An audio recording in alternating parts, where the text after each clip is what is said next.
السلام عليكم ورحمة الله وبركاته. أهلا بكم.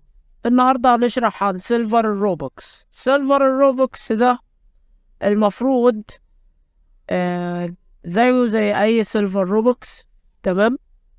هو عبارة عن أنا هو دلوقتي معايا كريدت ديسكورد، عايز أحول الكريدت دي لروبوكس.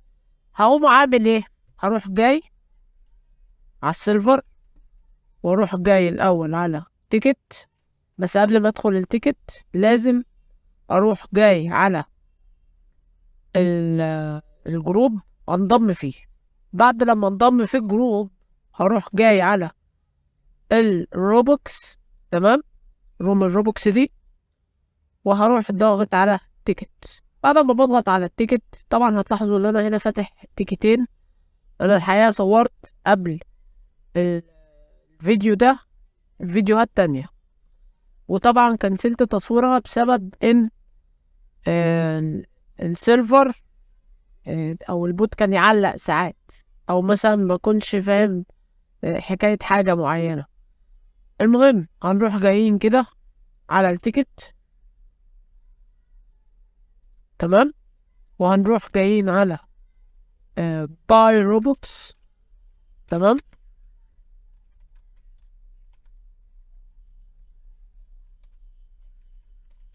وهنكتب التمن اللي انا عايزه. انا دلوقتي عايز 10 تانية عشان يبقوا 20، فهروح جاي اعمل 10. تمام. معلش انا غلطت، كان المفروض كده. انا غلطت في الكتاب. هنروح جايين على 10. تمام. هناخد الكلام ده كله. تمام. بس نحطه هنا. بعد لما نحطه هنا هنروح جايين ضاغطين على ال6. تمام. وكاتبين الرقم اللي مش ظاهر قدامنا.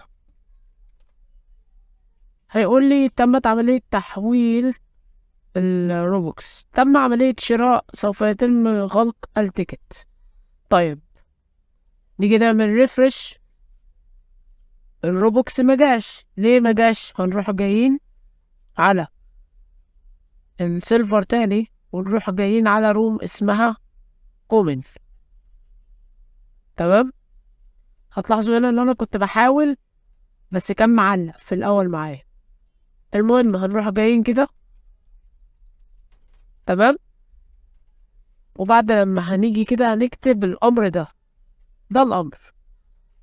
وبعدين نكتب الرقم اللي احنا عايزينه، اللي احنا اشتريناه.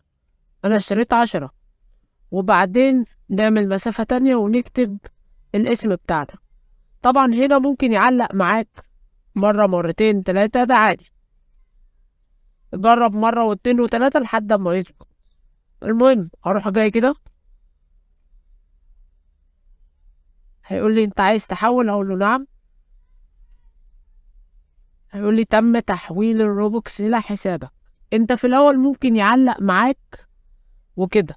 نروح جايين على حسابي، عاملين ريفرش، بقى معايا 20 روبوكس شبه ما انتوا شايفين. وبس هو ده كان شرحنا النهاردة. وطبعا الكواليس التصوير وكده هبقى احطها في فيديو لوحدها. الكواليس بقى مليانة حاجات كتير، ممكن احطها لو عايزين، ممكن لا. فبس هو ده كان شرح النهارده.